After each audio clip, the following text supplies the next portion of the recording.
গোটা রাজ্যের নিরিখে সিপিআইএম এর একটা আসনও জেতার মতো জায়গা আছে বলে আমি মনে করি না। বরঞ্চ 294টার মধ্যে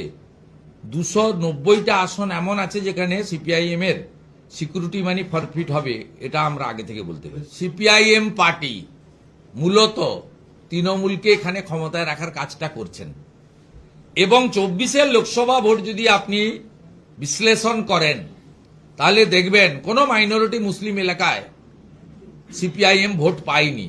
তাহলে মোহাম্মদ সেলিম হারতো না। আপনারা উল্টে দেখবেন যাদবপুরের সৃজন বাবু থেকে দমদমের সুজন বাবু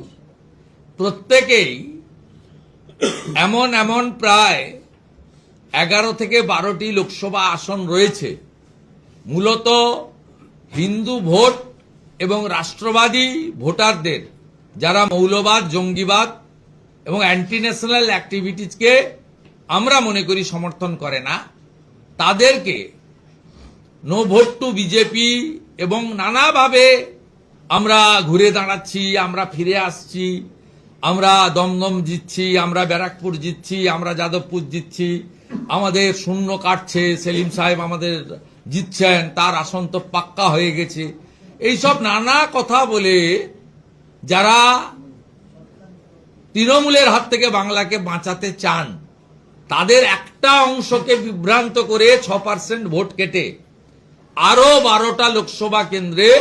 তৃণমূলের জয় সুনিশ্চিত করেছেন। আপনারা ভোট নষ্ট করবেন না, আপনারা নো ভোট টু মমতা করুন এবং ভারতীয় জনতা পার্টি বিশ্বাসযোগ্য এবং প্রকৃত বিকল্প, এটা ইতিমধ্যে প্রমাণিত।